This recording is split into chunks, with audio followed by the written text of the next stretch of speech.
कार्यकाल दोबारा निर्वाचन।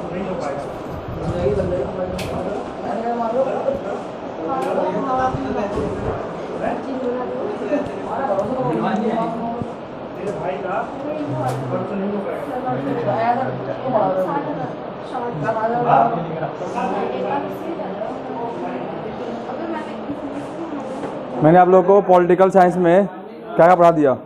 ओए बंद कर ले मुंह।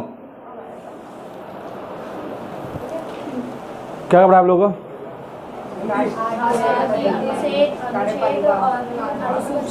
संविधान में मैंने आप लोगों को क्या पढ़ाया? इंडियन कॉन्स्टिट्यूशन में मौलिक अधिकार, प्रॉपर आपको आर्टिकल भी बहुत सारे मैंने करवा रखे थे। ये जो आर्टिकल है ये उसी का रिपीट है और बाद बाकी कुछ नए हैं, और एक वीडियो और बना दूंगा इसके ऊपर और क्लास दे दूंगा एक, जो जितने भी आर्टिकल जो बच जाएंगे वो उसके ऊपर आपका कवर हो जाएगा। क्योंकि आपको एग्ज़ाम में बेसिकली रूप से आर्टिकल से 1 से 2 क्वेश्चन आपको किसी भी एग्ज़ाम में देखने को मिलता ही है, ठीक। और यही 1-2 नंबर आपके लिए काफ़ी ज़्यादा ही अच्छा रहता है, क्योंकि अगर आप पास होना है आपको तो, क्योंकि ये तो नहीं है आपको टॉपर बनना है, और छोटे मोटे एग्जाम में टॉपर बन के भी क्या करोगे? रैंक तो नहीं मिलेगा, फर्स्ट रैंक।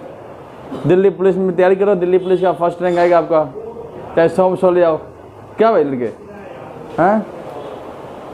तो जाहिर सी बात है एक नंबर इसके लिए भी हम लोग काफ़ी तरसते हैं, और होता है अक्सर क्या है कि बच्चा बिना पढ़े चले जाता है एग्जाम में, और पढ़ता उड़ता कुछ नहीं है, बस एग्जाम में जाएगा क्वेश्चन तो आएगा नहीं।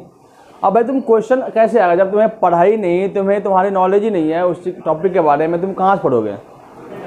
कम से कम आइडिया लगाओ कि कौन सा क्वेश्चन कहाँ से आया है, ठीक। तो इसके लिए पढ़ना होगा, पढ़ने के लिए आपको थोड़ा टाइम देना पड़ेगा, ठीक। ज़्यादा तो ऐसा नहीं है कि मैं बोरिंग पढ़ाता हूँ इतना कि भाई तुम लोग समझ नहीं पाते, ठीक। टोटली रूप में मैंने आपको आर्टिकल मौलिक अधिकार में सारे आर्टिकल करवा दिए, ठीक।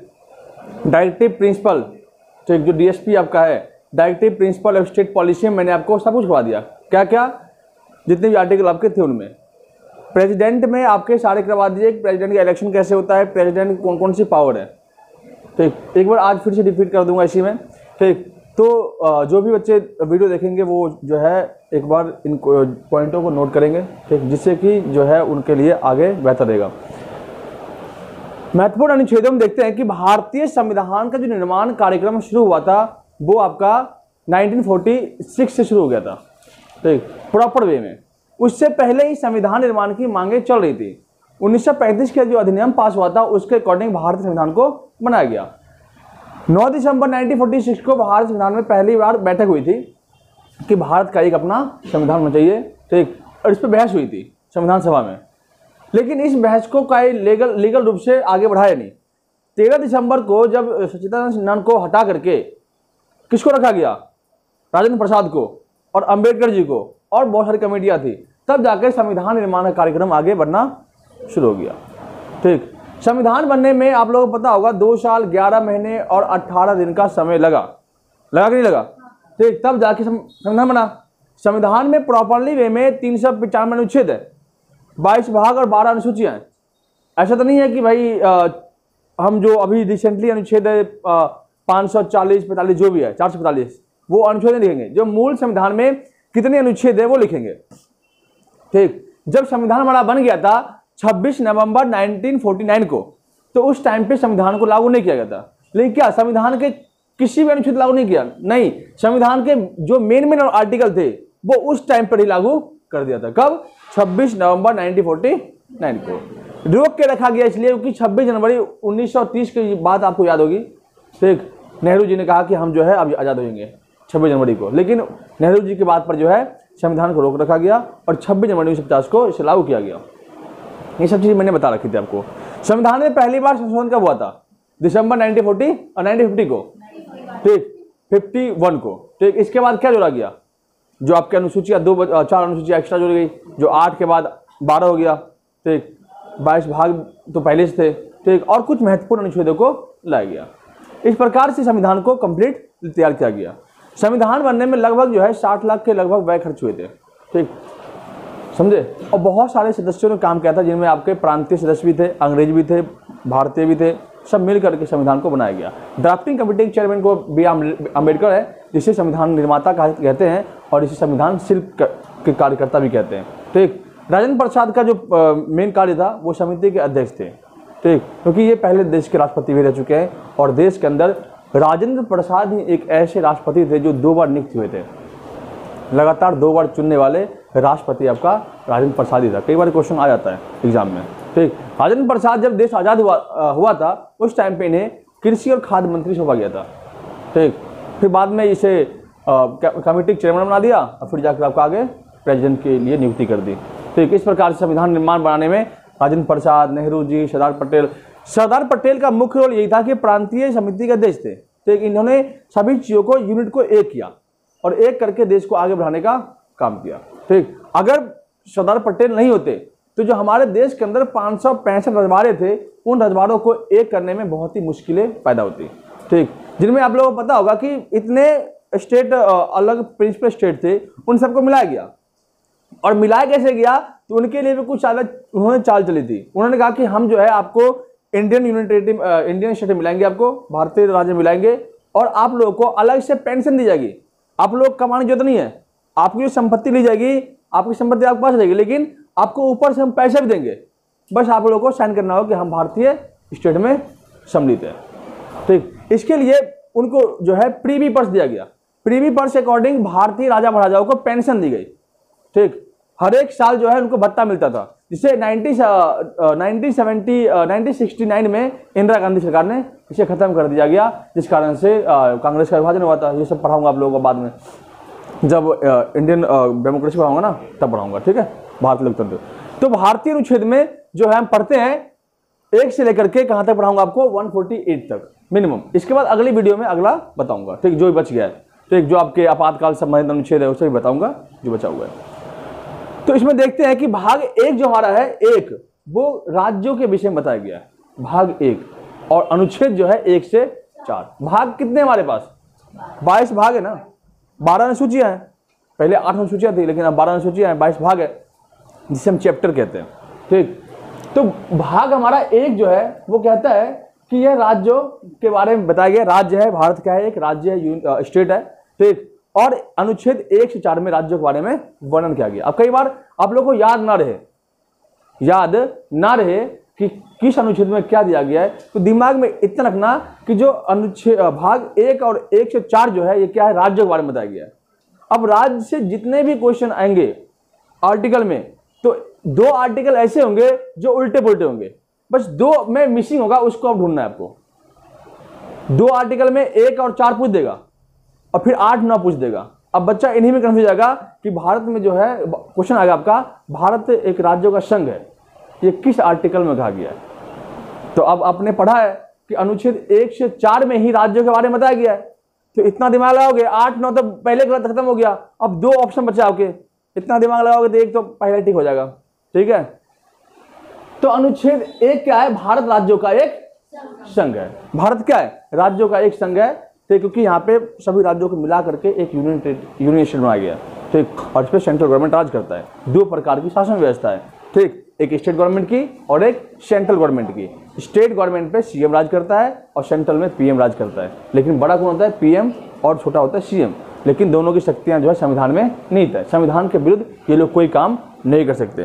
ठीक है, अनुच्छेद 2 जो है इसमें कहा गया है कि नए राज्यों का प्रवेश। नए राज्य जो मिलना चाहते हैं या मिल करके अपने आप को एक अलग राज्य बनाना चाहते हैं, तो उनका जो है इसमें रखा है। किसमें, अनुच्छेद 2 में। तो बता देना कि नए राज्यों के प्रवेश के बारे में किस अनुच्छेद में बताया गया, तो अनुच्छेद 2 में बताया गया। ठीक, इसके बाद अनुच्छेद 3 जो है ये राज्यों के निर्माण, नाम परिवर्तन में बताया गया है। ठीक, अगर कोई राज्य चाहे कि हम अलग राज्य बना ले, ठीक, जैसे कि 2002 में झारखंड बना अलग से, छत्तीसगढ़ बन गया अलग से, इस तरह से 2002 के करीब। ठीक है, और इधर से आपका उत्तराखंड बन गया था।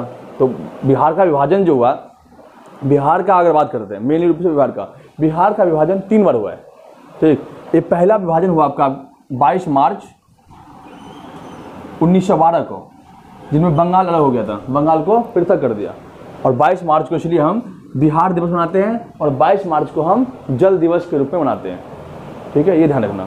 ठीक, तो 22 मार्च 1912 क्या हुआ था, बिहार जो है पहली बार अलग हो गया था, बिहार से बंगाल को पृथक कर दिया था। पहले बिहार, बंगाल, उड़ीसा, झारखंड ये सब जो थे एक ही स्टेट थे, ठीक, एक ही को बोला जाता था बिहार राज्य, ठीक। लेकिन बंगाल अलग हो गया, फिर जाकर के 1936 में आपका जो है अलग कौन हुआ, तो आपका उड़ीसा अलग हो गया, ठीक, उड़ीसा को अलग कर दिया। अब बच क्या गया, बिहार और झारखंड।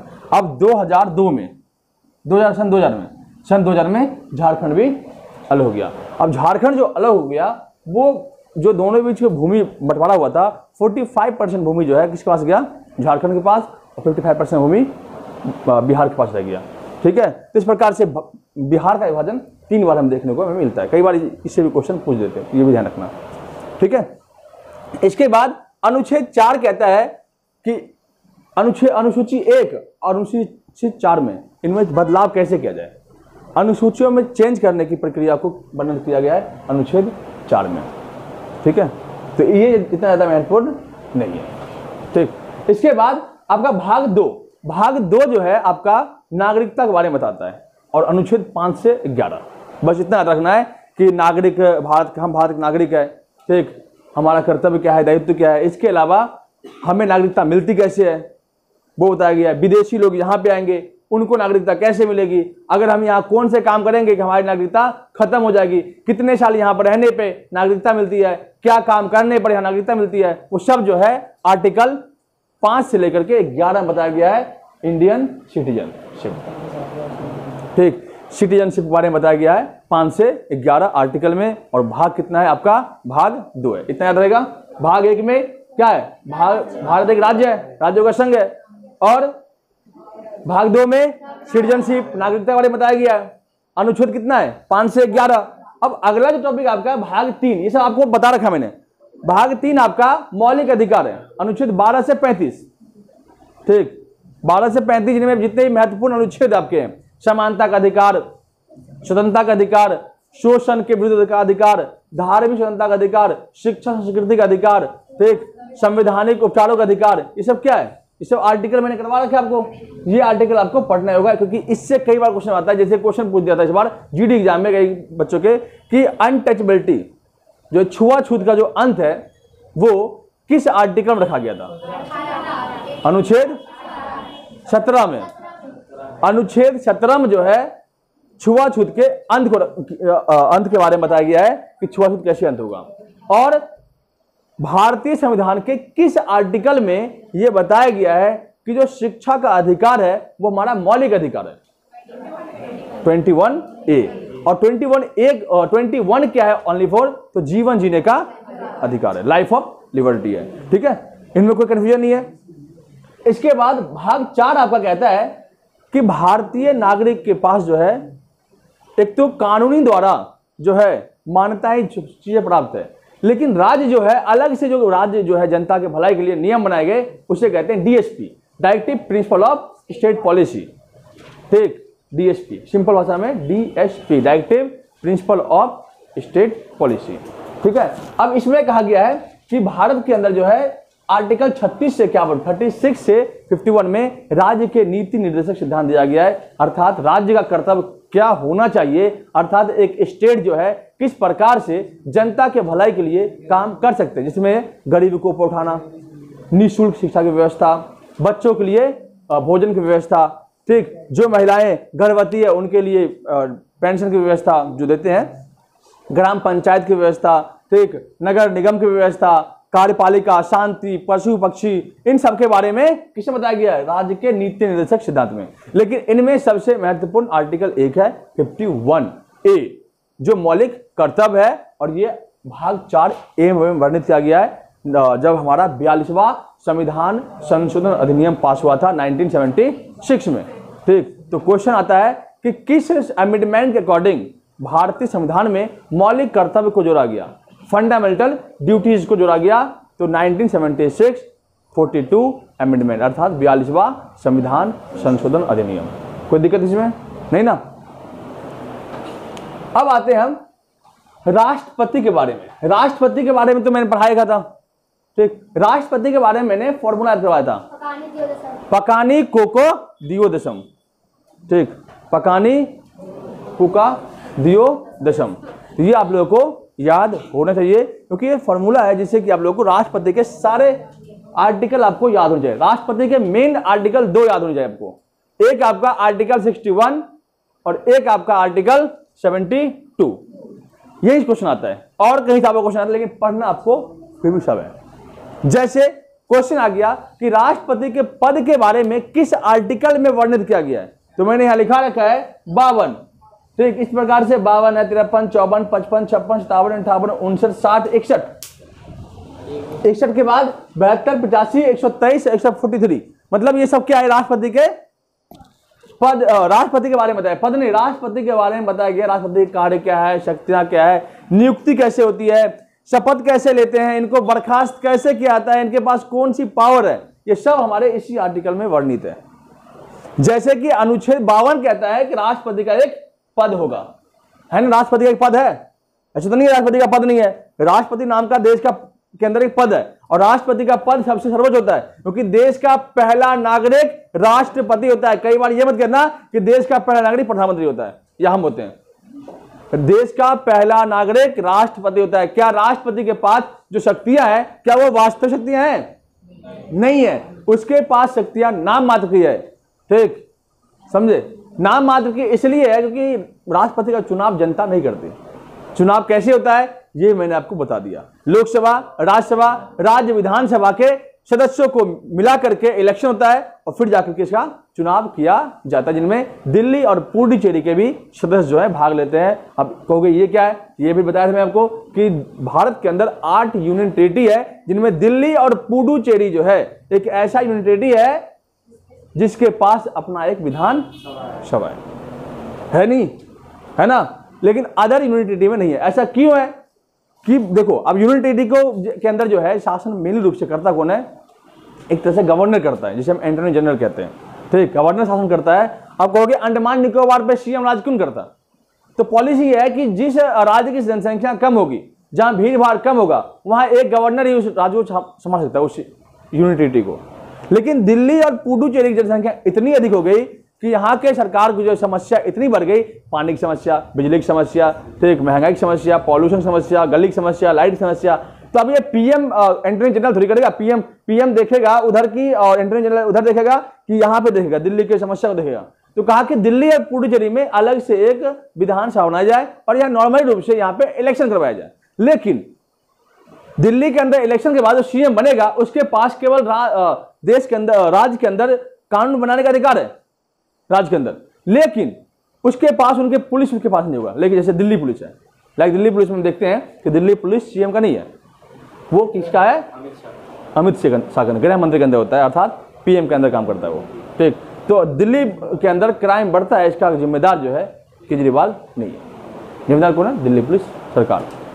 ठीक है, तो इस प्रकार से आप लोग समझ गए, कोई दिक्कत कभी नहीं मानोगे कि दिल्ली पुलिस भैया केजरीवाल के हैं, तो नहीं है। अब चल के पता कि यूनियन टेरिटरी में 8 यूनियन टेरिटरी में 2 ही यूटी ऐसे हैं, एक पुडुचेरी और एक दिल्ली, इनके पास विधानसभा अपना है ना, और किसी के पास नहीं है। चल क्या पता, तो आगे बढ़ते हैं। आगे आपका है आर्टिकल 53 कहता है कि राष्ट्रपति का जो है, राष्ट्रपति जो है कार्यपालिका का प्रधान होता है, अर्थात जो एग्जीक्यूटिव होता है ना, एग्जीक्यूटिव का जो मेन अधिकारी होता है, जो अध्यक्ष होता है, वो राष्ट्रपति होता है। क्योंकि लोकसभा हो या राज्यसभा हो, उनमें अधिवेशन बुलाना, अधिवेशन को भंग करना, ये सब कार्यभार राष्ट्रपति का होता है। लेकिन अब यहां पर लेकिन क्या आया, लेकिन इसलिए आया क्योंकि राष्ट्रपति अपने मर्जी से कोई काम नहीं कर सकता। अर्थात मैंने बताया, अगर राष्ट्रपति के पास सैनिक शक्ति है तो सैनिक शक्ति में राष्ट्रपति ये नहीं कहेगा तुम जाकर युद्ध कर लो। आपको पता होगा कि भारत के अंदर जो है, जो सेना का जो कैटेगरी बांटा गया है, पहले अलग था, अब जो है मोदी गवर्नमेंट ने अलग कर दिया है। ठीक, पहले मैंने बताया आप लोगों को था कि जो हमारे पास 3 सेना है, जल, थल और वायु। ठीक है ना, जल, थल, वायु, इन तीनों सेनाओं के जो ऊपर काम करता है उसे कहते हैं सीडीएस, जिसके जो पहले जो अध्यक्ष थे, कौन थे, पहला जो मेन हेड था सीडीएस अधिकारी कौन था, बिपिन रावत जी, जिनकी मौत हो गई थी। ठीक है, सीडीएस अधिकारी थे। सीडीएस के ऊपर होता है आपका रक्षा मंत्री। पहले क्या था, सीडीएस नहीं था तो रक्षा मंत्री के पास पूरी पावर होती थी। रक्षा मंत्री ने कह दिया कि युद्ध करना है तो करना है। अब रक्षा मंत्री कुछ कहते हैं, सीडीएस के बिना तो ये हिलेगा भी नहीं सैनिक, सीडीएस के बिना ये सैनिक हिलेगा भी नहीं जब तक सीडीएस का ऑर्डर नहीं आएगा। चाहे पीएम भी ऑर्डर क्यों दे, सीडीएस को नहीं करेगा वो। अब ऑर्डर भी कैसे लेगा, देखो रक्षा मंत्री के बाद आता है पीएम और फिर आता है आपका प्रेसिडेंट अर्थात राष्ट्रपति। अब भैया राष्ट्रपति तो भैया पीएम के बगैर तो पानी भी नहीं पिएगा यहाँ पे, तो वो कहां से देगा इसको रक्षा का मतलब युद्ध करने का अधिकार। तो सेम पहले ऑर्डर मिलेगा पीएम को देगा, पीएम ऑर्डर देगा, मतलब कहने का मतलब यह है कि पीएम ऑर्डर देगा इन दोनों को और फिर जाकर ऑर्डर मिलेगा सीडीएस को। अब सीडीएस काम करेगा तब जाके ये तीनों काम करेंगे, ठीक है। सीडीएस अटैक करने का ऑर्डर देगा तब जाके पाकिस्तान पर हमला होगा, ऐसे नहीं होगा, ठीक है। तो समझ गए, राष्ट्रपति के पास पावर नहीं है लेकिन ये कार्यपालिका का एक महत्वपूर्ण अंग के रूप में काम करता है, ठीक। इसके बाद निर्वाचन करने की प्रक्रिया, आर्टिकल 54 जो है राष्ट्रपति का जो है इलेक्शन कैसे होता है। मैंने बताया आपको राष्ट्रपति का इलेक्शन कैसे होता है। राष्ट्रपति का इलेक्शन लोकसभा, राज्यसभा, राज्य विधानसभा और दिल्ली पुडुचेरी की जो विधान परिषद है उसके जो है सदस्य मिलकर के राष्ट्रपति का चुनाव करता है और प्रत्येक एक विधायक पर लगभग 10 लाख वोट पड़ता है। ये मैंने आपको बता दिया था कैसे राष्ट्रपति का चुनाव होता है, आगे वीडियो में देख लेना। ठीक, अगला आपका है अनुच्छेद 55 राष्ट्रपति के बारे में, कोटा के बारे में है। कोटा क्या, एक तरह से आरक्षण दिया गया है एक तरह से, ठीक है। कोटा प्रॉपर रूप से कि जमानत राशि जिसे कहते हैं, कोटा मतलब जमानत राशि, अर्थात कोई भी राष्ट्रपति अगर अपने पद पर इलेक्शन लड़ता है तो उसके लिए कोटा दिया जाता है कि वे जो है क्या जमानत राशि जमा करे, 10 से 12,000 रुपये जमानत राशि होती है, वो जमा करना होता है, ठीक है। अगर वो हार जाता है जमानत राशि जब्त कर ली जाती है। अब हारने का मतलब ये है कि आपको वोट नहीं मिला तो बेइज्जती होगी। अगर जमानत राशि किसी राष्ट्रपति का छीनता है मतलब समझ लो कि बेइज्जती होगी वहाँ पे, ठीक है। मान लो एग्जाम्पल में मैं कहीं गया, ठीक है, पीएम जी गए, मोदी जी गए किसी इलेक्शन किसी घर पे, ठीक है, और वहाँ पे भाषण देने गए भैया, ठीक। अब वहाँ गए, वहाँ बैठने के लिए उनको कुर्सी नहीं दिए, सबको कुर्सी मिला, उनको कुर्सी नहीं मिला, तो बेइज्जती होगी नहीं होगी, होगी नहीं बेइज्जती। अब तुम चुनाव, इतने बड़े चुनाव लड़ने गए, तुम्हें वहाँ पे जमानत राशि तुम्हारी छीन ली, जो बैठने का अधिकार था वो तुम्हारा छीन लिया, तो कितनी बड़ी बेइज्जती हुई। आर्टिकल 56 कहता है कार्यकाल, जो राष्ट्रपति का कार्यकाल कितने वर्ष का होता है, 5 वर्ष, 6 वर्ष कौन कह रहा है यहाँ पे, 5 वर्ष का राष्ट्रपति का कार्यकाल होता है, ओनली 5 ईयर। ठीक, इसके बाद दोबारा निर्वाचन, आर्टिकल 57 में कहा गया है कि एक राष्ट्रपति दोबारा भी निर्वाचित हो सकता है। ऐसा भारत के अंदर एक ही राष्ट्रपति पैदा हुए थे जो राजेंद्र प्रसाद बिहार के रहने वाले थे, वो 2 बार राष्ट्रपति पद को संभाले थे, ठीक है। इसके बाद आर्टिकल 58 योग्यता, अब राष्ट्रपति बनने के लिए योग्यता, भेड़ बकरी तो राष्ट्रपति बनेगा नहीं, रिक्शा चालक राष्ट्रपति बनेगा नहीं, ठीक। अब रिक्शा चला गया, थक गया, हाँ भाई राष्ट्रपति के पद के लिए चुनाव लड़ते हैं हम भी, हाँ भाई ससुरा मर जाएगा राष्ट्रपति चुनाव लड़ेगा तो, ठीक है। तो राष्ट्रपति चुनाव के लिए योग्यता चाहिए। योग्यता क्या हुआ है, भारत का नागरिक हो, हम भी भारत नागरिक है, रिक्शा चलाने वाला नागरिक है, 35 साल की उम्र हो, वो बंदा कहेगा मैं 40 साल का हूँ चुनाव। लेकिन इसके अलावा भी कुछ वो दिए गए, जैसे कहा गया पागल ना हो, दिवालिया ना हो, बैंकरप्ट ना हो, सरकारी पद पे ना हो। इसके अलावा लोकसभा में कम से कम उसे 50 लोग जानता हो, 50% लोग, 100 वोट उसे चाहिए। लोकसभा के अंदर उन्हें 100 एमएलए जानना चाहिए, लिखित में और मौखिक में। पढ़ा लिखा तो होना चाहिए भैया, बिना पढ़े लिखे तो राष्ट्रपति बनोगे, देश की सरकार संभालोगे। 59 उसके शर्तें हैं, ठीक। अब राष्ट्रपति की शर्त, योग्यता हो गया, शर्तें क्या नहीं चाहिए, वो पागल ना हो, शर्त में ये, वो उनकी दिवालिया निकली, मतलब वो बैंकक्रप्ट ना हो, चोर ना हो, एक तरह से उनके पास कोई गवर्नमेंट जॉब ना हो। अब कोई शिक्षक है, ठीक, और उनके पास गवर्नमेंट जॉब है, वो जाएगा राष्ट्रपति चुनाव लड़ने के लिए, पहले इस्तीफा देना पड़ेगा उससे, क्या कहते हैं, जॉब से। अब चला गया, हार गया वो, तो धोबी कुत्ता तो हालत हो गया कि ना घर का ना घाट का, कहीं नहीं रहेगा वो, ठीक है। 60 में कहता है शपथ। अब राष्ट्रपति को शपथ दिलवाता कौन है, सब कुछ हो गया, अब राष्ट्रपति के भाई चुनाव भी हो गया, इलेक्शन भी हो गया, राष्ट्रपति बैठने वाले हैं, तो शपथ कौन लाएगा, CJI, chief justice of India, न्यायमूर्ति, ठीक है, सुप्रीम कोर्ट के वरिष्ठ जज। ठीक है, अब 61 कहता है महाभियोग, अर्थात राष्ट्रपति, सबके लिए कानून कायदे हैं, चाहे तुम प्रधानमंत्री राष्ट्रपति हो, अंत में सबको पद को छोड़ना ही पड़ेगा। कहा गया कि अगर राष्ट्रपति देश के विरुद्ध काम करेगा तो उसे उसके पद को छोड़ना ही पड़ेगा। इसके लिए महाभियोग की प्रक्रिया दी गई है। आर्टिकल 61 क्या है? महाभियोग की प्रक्रिया है। इसके बाद आपका आता है आर्टिकल 72 कहता है समाधान, अर्थात राष्ट्रपति के पास समाधान की प्रक्रिया मतलब अधिकार दिए गए हैं। अर्थात कोई व्यक्ति है, जैसे कि मान लो कि तुम्हारे किसी को फांसी की सजा हो गई है, तो फांसी की सजा में राष्ट्रपति ही लास्ट ऑप्शन बचता है सुप्रीम कोर्ट के बाद। आप अर्जी दीजिए कि हम जो है देश के लिए अच्छा काम करेंगे, हमें छोड़ दीजिए। राष्ट्रपति इतना बेवकूफ़ नहीं तुम्हें छोड़ देगा, आज तक ऐसा नहीं हुआ। बस संविधान में लिखा हुआ है तो भैया माफ़ कर देगा। तुम देश के खिलाफ काम करोगे तो अपराधी हो, तुम्हें माफ़ कैसे किया जाएगा?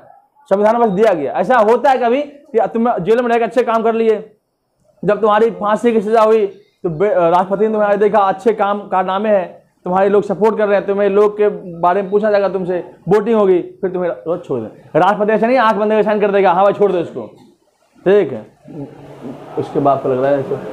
ठीक, अनुच्छेद 85 कहता है लोकसभा का विघटन, अर्थात लोकसभा को भंग करने का अधिकार किसके पास है? राष्ट्रपति। अब खुद नहीं करेगा, वो प्रधानमंत्री से पूछे करेगा, ऐसे कर देगा। ठीक है, अनुच्छेद 123 कहता है आर्टिकल 123 अध्यादेश जारी करना। ठीक, अगला आपका है आर्टिकल 143 ऐसी सलाह, मतलब सुप्रीम कोर्ट से सलाह लेना, अर्थात राष्ट्रपति को कोई नया काम करना होगा किसी चीज पर लिए तो वो परामर्श ले सकता है, परामर्श क्षेत्राधिकारी से कहते हैं, सलाह लेना। ठीक है, अब राष्ट्रपति को सलाह देगा सुप्रीम कोर्ट की, नहीं देगा वो सुप्रीम कोर्ट के जज के मूड के ऊपर है। अब सुप्रीम कोर्ट जज बीवी से लड़ाई करके कहां देगा? ठीक है, आप सुनने में आए राष्ट्रपति जी गए, अपना बीवी के मूड खराब हो गया उसका। अक्सर लोग बीवी का मूड खराब करते लोगों का, बड़े बड़े अधिकारी के मूड खराब होते हैं। ठीक है, समझे? तो एससी जो है सुप्रीम कोर्ट, आर्टिकल 143 कहता है कि सुप्रीम कोर्ट से सलाह लेने का अधिकार किसके पास है? राष्ट्रपति के पास है, लेकिन सलाह पर अमल करेगा, उसे हस्ताक्षर करेगा, सलाह देगा नहीं देगा वो राष्ट्रपति के ऊपर निर्भर करता है। कट्टी। ठीक है, उपराष्ट्रपति देश के अंदर राष्ट्रपति मर जाता है, ये राष्ट्रपति का पद खत्म हो जाता है, राष्ट्रपति चले जाता है, कुछ हो जाता है, तो राष्ट्रपति के बदले उपराष्ट्रपति काम करता है। ठीक है, और इसका चुनाव सेम किसके जैसा होता है?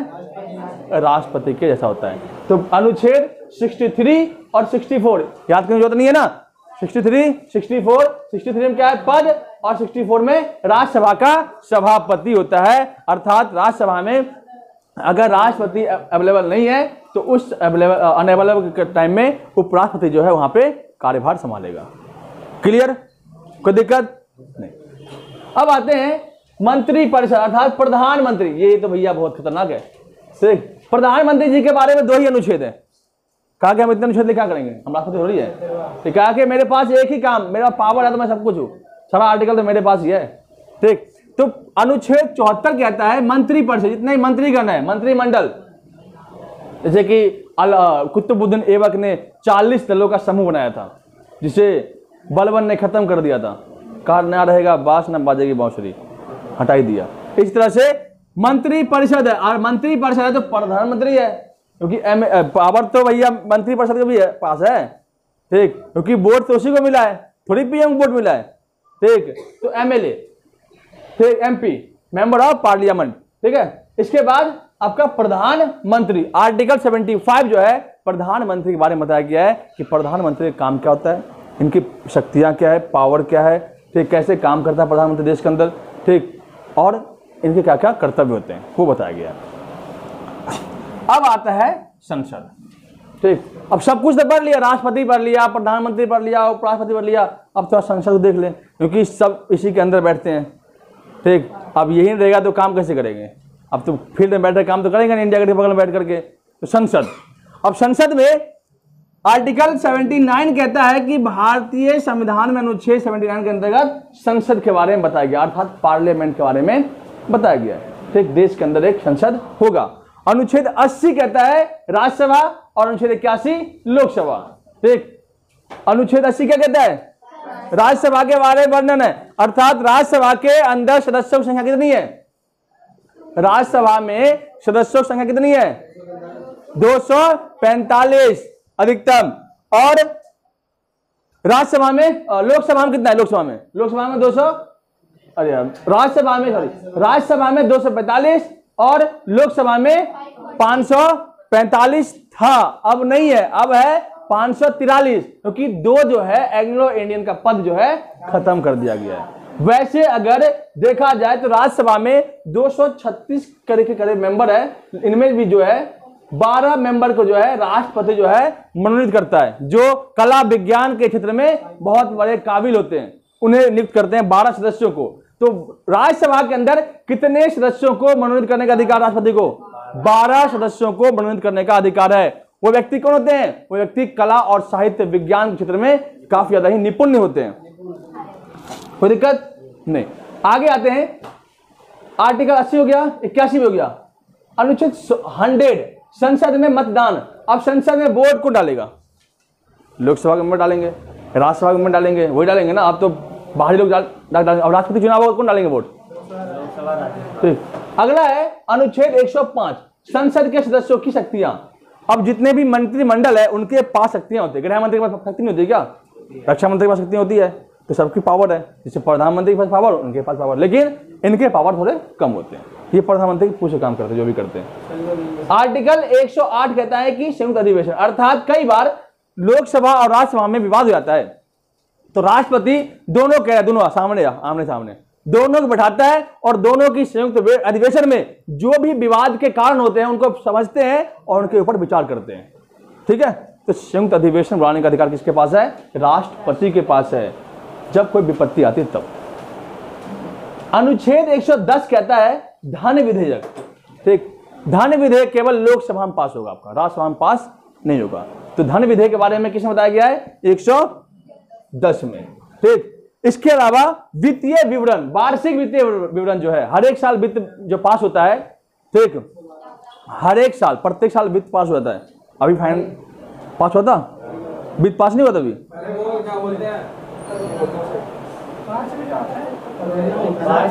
अरे वार्षिक वित्त होता है, वार्षिक वित्त हर एक साल, वार्षिक वित्त का जो है बजट पेश करना, वार्षिक वित्त अर्थात बजट पेश करने के बारे में बताया गया है आर्टिकल 112 में। 112 में क्या किया है? वार्षिक वित्तीय के बारे में वर्णन किया गया है। ठीक, आर्टिकल 116 है लेखानुदान। ठीक, और अनुच्छेद 117 आपका है वित्त विधेयक। चलो इतना काफी है, इसमें इतना नहीं पढ़ना। ठीक, अब हम आगे बढ़ते हैं सुप्रीम कोर्ट के बारे में। बहुत ही कम पॉइंट दिए गए हैं। Supreme court SC, supreme court की स्थापना कब हुई थी? 26 जनवरी 1950 को, जिस दिन संविधान लागू हुआ था उस दिन सुप्रीम कोर्ट की स्थापना हुई थी। सुप्रीम कोर्ट कितने? 1 या 28, 26 या 25? एक ही तो है दिल्ली में। कई बच्चे कहते हैं 25 है, उन्हें सुप्रीम कोर्ट हाई कोर्ट पता नहीं चलता। ठीक, हमारे पास जो न्यायालय है, 4 तरह के न्यायालय है, शायद आप लोगों को पता ना हो। 4 तरह के न्यायालय में पहला आता है सुप्रीम कोर्ट SC, फिर हाई कोर्ट HC, फिर आपका है डिस्ट्रिक्ट कोर्ट, फिर आपका आता है उसके अधीनस्थ कोर्ट। ठीक, जिसे हम क्या कहते हैं, इस तरह से लोकल कोर्ट कहते हैं। ठीक, तो 4 प्रकार के हमारे पास कोर्ट है, जिनमें सबका बाप कौन है? Supreme court SC। अगर आपने कोई छोटा मोटा काम किया तो लोकल कोर्ट आपको देखेगा, कौन? जिसे हम अधीनस्थ कोर्ट कहते हैं, ये देखेगा। अगर आपने कोई अच्छा काम और बड़ा काम कर दिया तो डिस्ट्रिक्ट कोर्ट देखेगा। अगर डिस्ट्रिक्ट कोर्ट से वो फैसला हल नहीं हुआ तो हाई कोर्ट। अगर आपने मर्डर केस कर दिया तो हाई कोर्ट और सुप्रीम कोर्ट सुनवाई होगी आपकी। ये तो कुछ नहीं है, इसके पास अधिकार ही नहीं है ये कर दे सुनवाई इसके बाद। ठीक है, फिर तो आप सीधे सुप्रीम कोर्ट जज से मिलोगे। ठीक है, हाई कोर्ट के जज से। ठीक है, दिल्ली में हाई कोर्ट भी है और सुप्रीम कोर्ट भी है। तुम मर्डर करो हाफ करो, क्या दिक्कत है? अंडा जब फ्राई करते हो, अंडा हाफ होता है फुल भी होता है। ठीक है, फ्राई तो फ्राई हुआ ना, मर तो गया बंदा वो। अनुच्छेद 124 स्थापना, अर्थात सुप्रीम कोर्ट की स्थापना के बारे में आर्टिकल 124 में दिया गया है। 26 जनवरी 1950 को सुप्रीम कोर्ट की स्थापना हुई थी। सुप्रीम कोर्ट में जजों की संख्या कितनी है?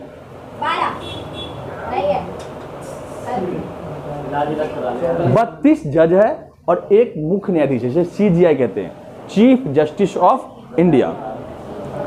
इसके बाद आर्टिकल 131 अधिकारता कहते हैं, इसके पास अधिकार होते हैं सुप्रीम कोर्ट के पास, तो कुछ अधिकार दिए जाते हैं। आर्टिकल 137 पुनर्वलोकन है, किसी भी न्याय के बारे में दोबारा से पुनर्विचार करना सुप्रीम कोर्ट के पास अधिकार होता है। कोई भी विधानमंडल या कार्यपालिका कानून लागू करता है तो उन पर विचार करने का अधिकार सुप्रीम कोर्ट के पास जाता है। तो क्या ये सही न्याय है? समाज के विरुद्ध तो नहीं है, ठीक। तो पूर्णावलोकन शक्ति किसके पास है? न्यायपालिका के पास। और ये किसके अंतर्गत आता है? 137 अनुच्छेद के अंतर्गत। अनुच्छेद 143, ठीक। 143 मतलब आई लव यू, ये नहीं है, ठीक है। ये 143 वो 143 है, मतलब राष्ट्रपति प्रपोज मारता है किसको? सुप्रीम कोर्ट को, कि सुप्रीम कोर्ट अब उस प्रपोजल को एक्सेप्ट करेगा या नहीं करेगा, वो उसके ऊपर निर्भर करता है, ठीक। मान लो तुम में से कोई लड़की को जाकर प्रपोज करता है, वैसे तो लड़के करेंगे लड़के करेंगे, ठीक। इतिहास गवाह है कि लड़कियां कभी प्रपोज कर ही नहीं सकती। रीजन था, आपने रामायण देखी होगी, जिंदगी में पहली बार एक लड़की थी शूर्पणखा, ठीक। वो लक्ष्मण को प्रपोज करने गई, लक्ष्मण ने उसका नाक ही काट दिया। वो डर आज भी लड़कियों के अंदर बैठा हुआ है, जिस वजह से लड़कियां जो है लड़के को प्रपोज नहीं करती, ठीक, समझे? तो ये तो इतिहास गवाह है। तो डर आज के अंदर भी, अभी भी डर के, अभी ये बताओ क्लास में इतने लोग हो, ये बताओ किसी ने किसी लड़के को प्रपोज किया है? नहीं किया, ठीक। क्योंकि लड़की ने नहीं किया, लड़के किए होंगे, लड़की ने नहीं किया होगा, बस समझ जाओ। अब ये सब फालतू की मतलब मजाक करा था। तो 143 क्या है? सलाह लेने का अधिकार। इसको याद करने का तरीका है, ये वर्ड आई लव यू लिखा हुआ है एक तरह से। अब राष्ट्रपति मान लो क्या है? बॉयफ्रेंड, और सुप्रीम कोर्ट हमारा क्या है? गर्लफ्रेंड। अब राष्ट्रपति जी बॉयफ्रेंड गए प्रपोज फूल लेकर के, हमें जो है हम आपको पसंद करते हैं। अब सुप्रीम कोर्ट का जो कहेगा कि भैया हमें तुम्हारा पसंद जो है ना अच्छा नहीं लगा, प्रपोजल अच्छा नहीं लगा, ठीक। अब उसके ऊपर विचार करेगा या नहीं करेगा, सलाह देगा या नहीं देगा, वो उसके ऊपर डिपेंड करता है। तो कहने का मतलब ये है, हाँ, कहने का मतलब यही है कि अगर राष्ट्रपति को कुछ काम होगा, कोई सलाह लेने का अधिकार होगा, कोई नए कानून बनाने होंगे, तो ये सुप्रीम कोर्ट सलाह लेगा। अब उसके ऊपर वो निर्णय लेगा या बताएगा नहीं बताएगा, वो उसके ऊपर डिपेंड है। अब आपका महान्यायवादी CAG कैग, ठीक। महान्यायवादी बहुत ही बड़े पद के अधिकारी होते हैं, ये डायरेक्टली अपॉइंट किए जाते हैं PM के द्वारा, ठीक। इनका कार्यकाल 6 वर्ष का होता है, ठीक है। और ये जो है अनुच्छेद 76 में भारतीय महान्यायवादी के बारे में बताया गया है, और आर्टिकल 143 जो है नियंत्रक महालेखा के बारे में बताया गया है, इनके कार्यों के बारे में वर्णन किया गया है। ये आपका जितने भी आर्टिकल थे वो मैंने आज आपका कवर करवा दिया। जो सेकंड जो बच गया है, जो थोड़ा बहुत बचा हुआ है, वो मैं आपको अगले क्लास में कवर करा दूंगा, ठीक है। वीडियो को आप लोग शेयर करें और लाइक करें। इनमें से 90% लोग जो है वीडियो को शेयर नहीं करते, ये मुझे पता है। धन्यवाद।